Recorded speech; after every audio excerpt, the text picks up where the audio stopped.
Halo, gue Kumika. Sekarang lagi ada di Millers Jakarta dan lo lagi menyaksikan Bring Us Your Records di channel YouTube Millers Records.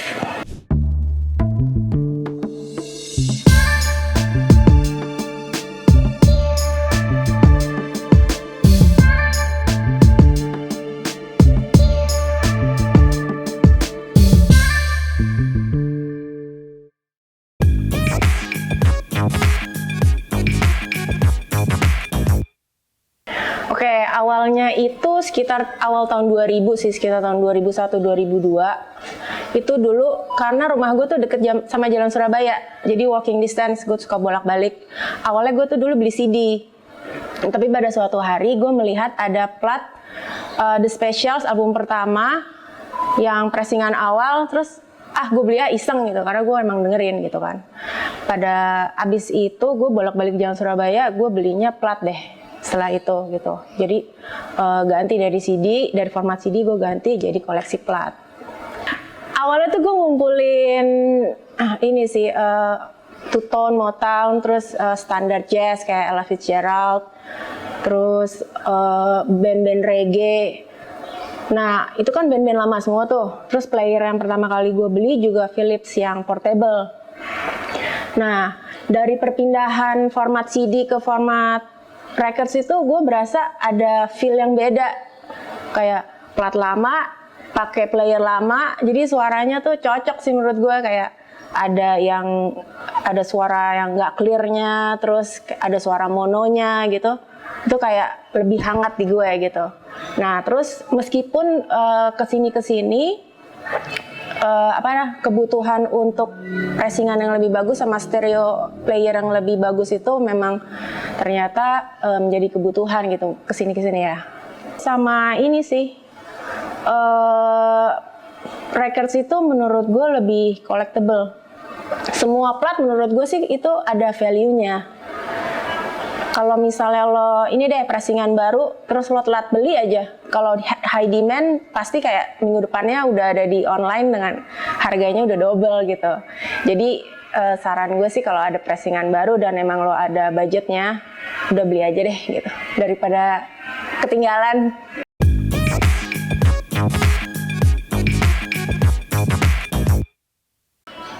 Sebenarnya gue nggak pernah ngitungin sih ada berapa plat gue, cuman gue tuh ada sekitar 25 rak yang ukuran segini deh. Itu mungkin isinya 40-50 plat. Ya sekitar segitu deh. Terus jadi awal-awal kan gue ngumpulinnya memang plat-plat lama tuh. Motown, terus two-tone gitu. Tapi makin kesini, jadi dulu ada cerita lucu. Temen gue tuh ada yang nemuin iklan orang jual beli plat waktu awal-awal itu, waktu tahun 2002-an. Pas dia lihat, ini ada orang borongan jual plat-plat 4AD. Bayangin plat 4AD dia jual borongan gitu, karena dia udah pensiun, udah gak dengerin lagi. Pas gue ke rumahnya, nggak tahu benar sama dia dijual, ini saya jual semua ya. Karena saya udah gak ngumpulin, saya kayak mau jualnya ke orang yang mau ngerawat. Dia bilang, oh yaudah sini saya rawat gitu. Akhirnya gue beli, itu murah banget sih untuk harga zaman segitu tuh, kayak cuman 2.500.000 gue dapat 40 plat 4AD loh, dengan lengkap dengan sleeve dalamnya, sama dulu bilangnya plastik Jepang tuh yang di seal, benar-benar tulisan Jepang ya. Jadi orangnya tuh benar-benar apik banget. Nah setelah dari situ gue mulai berkembang dari plat-plat yang big band tadi, yang big band standar jazz gitu. Karena gue dapat 4AD ya udah deh gue lepas aja. Akhirnya gue ngumpulin semuanya. Gue mulai ngumpulin 90s pop, mulai ngumpulin band-band elektronika gitu sih. Gitu.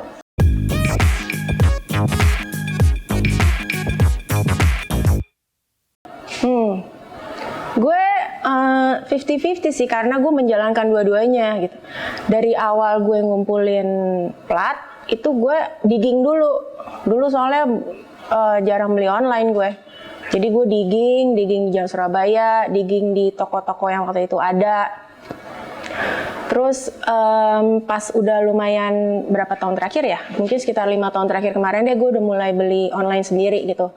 Karena untuk pressingan-pressingan baru biar nggak ketinggalan aja sih. Jadi gue suka beli duluan, soalnya takut kehabisan, terus takut harga jadi mahal. Terus kalau misalnya di toko offline itu biasanya gue beli yang used atau beli pressingan yang baru, cuman yang gue udah kehabisan duluan di online. Karena ini sih kalau vibe-nya datang langsung gitu ya, di setiap gerakan lo tuh kemungkinan ada plat yang lo suka. Jadi misalnya gue lagi browsing gitu, habis ini plat apa ya, jadi ya lama-lama semuanya kesisir gitu. Serunya sih kayak gitu, kayak tiba-tiba ada ini gitu. Apalagi plat-plat yang second atau used. Ada di Jakarta sih sebenarnya. Itu bukan toko, tapi lebih ke bongkaran. Gue nggak tahu tuh bongkaran dari mana. Jadi gue diajak temen gue sampai cuti kerja dulu buat digging. Jadi satu ruangan gede banget gitu ya, kayak satu hall gitu. Mungkin sekitar ada 5.000 plat kali. Gue dapet Primitive, The Smiths, The Clash gitu-gitu dapet tuh di situ. Terus ya lumayan lah dulu tabungan, lumayan menggali tabungan tuh dengan itu. Jadi kayak kapan lagi ada kayak gini kan. Akhirnya gue browsing terus lumayan beli banyak sih. Iya, soalnya kayaknya gue jarang-jarang sih dapet bongkaran plat. Terus kalau setelah itu ya paling pengalaman negara yang paling gue suka ya seperti most of orang-orang gitu ya, paling ya di Jepang, di Singapura gitu sih.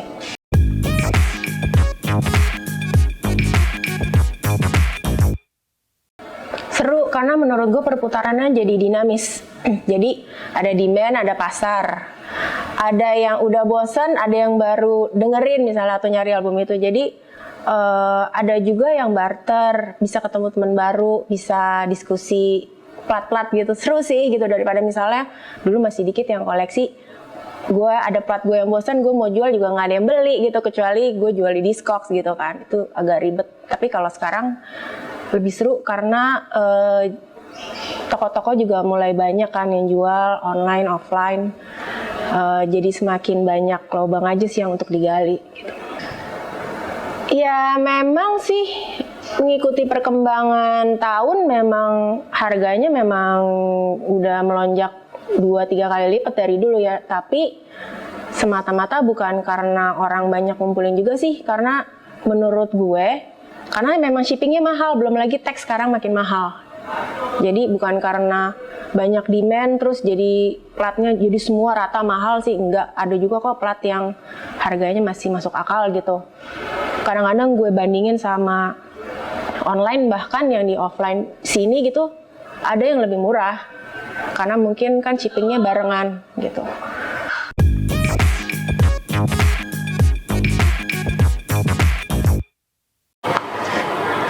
Plat pertama yang gue pilih untuk di review ini nih, 7 inch dari Beach Fossil sama Wild Nothing. Jadi gue beli pertama kali ini dulu lupa sih di mana. Tapi gue ngumpulin plat dari si label ini nih, Capture Tracks.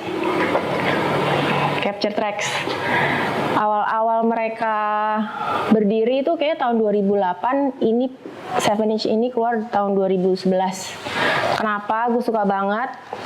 Karena ini sebenarnya lagu tribute to The Wake. The Wake ini band pop tahun 90-an.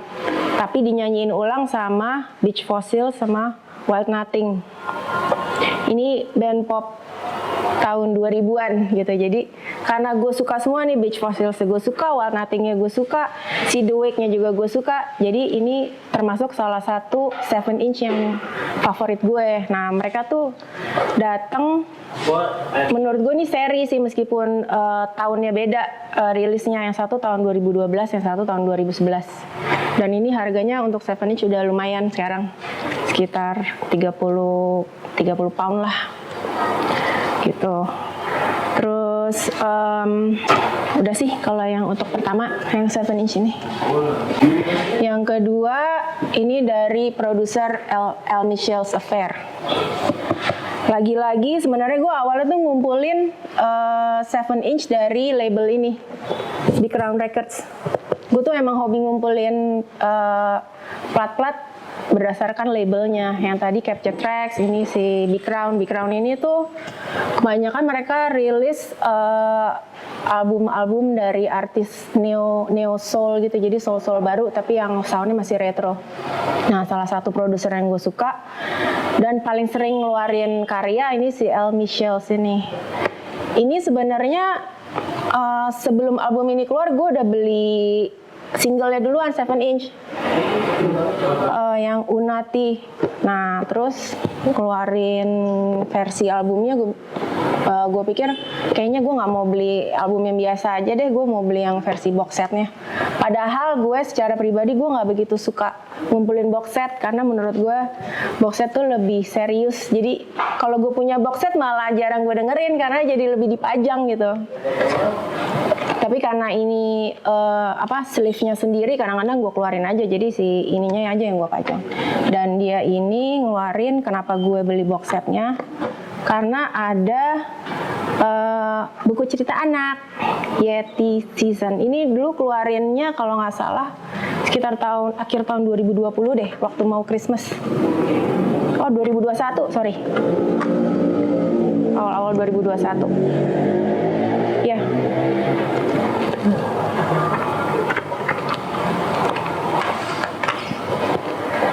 Oke. Oh, dan ini datangnya lama banget. Jadi gue udah pre-order dari sekitar bulan November. Dia itu kayaknya keluar bulan Januari deh. Nyampe sini kayaknya bulan Maret. Biasalah kalau akhir-akhir tahun kan emang ada pendingan shipping kalau dari luar. Nah, yang ketiga, CQ. CQ itu Seek You sebenarnya kalau gue baca reviewnya. Ini soundtrack dari film pertamanya Roman Coppola, anaknya Francis Ford Coppola. Gue beli masih murah banget harganya, 149.000 tahun 2002. Ya, ini awal-awal gue ngumpulin plat sih. Ini salah satu soundtrack yang gue suka banget karena pertama sebenarnya filmnya ya biasa aja sih ceritanya, cuman gue suka pengambilan gambarnya, terus dan ini si artis yang bawa ini namanya Melo, nih artis Perancis, pas banget sama filmnya. Terus ini juga kayaknya sekarang udah jarang sih. Feel-nya tuh kayak macam Air-nya, Virgin Suicides-nya Air. Cuman ini mungkin lebih setelah itu. Ya mungkin karena sama-sama dari Prancis kali ya, jadi feel-nya sama. Terus yang selanjutnya, kalau menurut gue plat itu kadang-kadang kayak lo dapet jodoh. Dapet plat tuh kayak lo dapet jodoh. Ini gue suka banget band ini udah dari dulu, tapi gue nggak pernah beli karena nggak pernah ada yang jual di sini. Terus gue males untuk nyari-nyari online karena udah mahal harganya. Ini tiba-tiba ada temen gue yang jual koleksinya nih, kayak punya dia deh. Terus yaudah deh kak, gue jual ke lo segini aja. Pas gue cek di Discogs memang harganya ini di bawah harga Discogs, jadinya yaudah deh boleh. Soalnya ini menemani hari-hari gue banget dulu, tapi gue nggak mampu untuk beli sih dulu, kayak belum sempat aja dan emang nggak mau nyari gitu. Tapi nggak tahu ya, waktu akhir bulan lalu deh, kira-kira tiba-tiba ada yang nawarin mau ini nggak gitu. Iya deh mau. Ini gue senang aja karena udah gue pikirin udah lama dari dulu, nggak taunya setelah bertahun-tahun akhirnya dapet Ocean Blue. Self-titled tahun 90-an deh nih, lupa gue. Album ini tahun 89 kalau nggak salah. Yang berikutnya ada Suede Dogman Star. Pasti pada nanya sih kenapa Suede Dogman Star gitu. Soalnya gue dapet ini tuh dulu waktu gue awal-awal ngumpulin. Dulu tuh belum ada reissue-nya. Ini gue dapet dulu di Osaka, lagi winter, terus gue tiba-tiba asal masuk toko aja gitu. Ya udah deh, paling ada apa sih di sini gitu. Soalnya yang jaga udah bapak-bapak udah tua gitu. Gue iseng-iseng browsing, tiba-tiba ada Suede Dogman Star. Terus pressingan awal nih formatnya masih kodenya masih New 3 LP. udah gitu gatefold, udah gitu masih mint condition. Pas gue lihat, ini pasti mahal nih. Pas gue lihat harganya, cuma 800 yen. Itu bahkan nggak nyampe, paling cuma 100.000 kalau dikursin saat itu. Ya udah akhirnya gue beli. Ini lumayan best find gue sih waktu itu, pada waktu itu. Wah, favorit track. Semuanya gue suka sih. Cuman paling suka We Are The Pigs, The Wild Ones pastinya, sama The Two of Us. Terus ada lagi ini. Lagi-lagi ini gue ngumpulin plat gara-gara gue ngumpulin pressingan dari si Echo Drug. Echo Drug ini dia label Amerika yang suka pressingin band-band indie pop sama psychedelic pop gitu. Nah ini Sulk nih sebenarnya band Inggris tapi di pressing di Amerika sama si label Echo Drug ini. Nah Echo Drug ini dia itu kalau ngeluarin plat, jadi dia udah bilang nih sebelumnya, oke, minggu depan gue mau ngeluarin album ini, ada 5 warna, dikeluarin sedikit-sedikit. Jadi misalnya dia pressing satu warna yang splattered dulu cuma 50 piece, nanti yang warna kedua splatter tapi warna lain 50 piece lagi, nanti yang warna bold ada 4 gitu, 50 piece, tapi yang gue keluarin duluan ya yang ini misalnya yang splatter dulu gitu. Nah gue udah nungguin tuh, misalnya malam-malam gue suka nungguin sampai suami gue bilang, lu ngapain sih, ini lagi nungguin pressingan plat nih. Oke, akhirnya tapi yang gue suka kenapa, karena ini gue dapet yang keluaran pertama yang special color nih. Abis ini dia ngeluarin warna-warna lainnya tapi warna-warna yang bold gitu, kayak kuning, hijau gitu. Terus sekarang labelnya udah nggak ada. Gue nggak tahu sih sekarang berapa nih value-nya, cuman gue senang aja waktu dapet ini. Terus yang terakhir deh, gue tuh dari dulu memang ngumpulin Shibuya Kei, plat-plat Jepang Shibuya Kei. Gue tuh sama sekali nggak punya plat City Pop, tapi gue ngumpulin Shibuya Kei. Dan si Pizzicato 5 ini adalah salah satu band Shibuya Kei yang paling lama sih, mungkin yang paling awal. Gue ngumpulin hampir semua albumnya dia, tapi ini 2 album ini yang paling gue suka, tapi terutama yang ini. Yang ini karena lebih banyak lebih banyak hitsnya, kayak kalau yang hitsnya tuh Baby Love Child, Twiggy Twiggy. Tapi secara overall gue suka sih sama satu album ini. Gue beli waktu itu, jadi gue dapetnya yang ini dulu nih. Sebenarnya 2 album ini menurut gue kayak adik kakak. Yang ini tuh tahun 94, yang ini tahun 95. Gue dapet yang ini dulu nih, yang Sound of Music. Terus gue nyari-nyari yang ini nggak pernah dapet, yang Made in USA. Terus nggak taunya nggak lama, seperti yang tadi gue bilang, kalau lo mikirin terus, lo kayaknya bisa deh dapet gitu. Akhirnya gue dapet gitu di toko online, ada yang jual, masih harganya masih lumayan masuk akal gitu. Akhirnya si 2 album ini melengkapi Pizzicato 5 gue yang versi awal-awal. Thank you Millers buat kesempatannya. Gue bisa share beberapa plat yang gue suka. Semoga tips-tips dan koleksi ini bisa menjadi inspirasi bagi orang-orang. Bye-bye.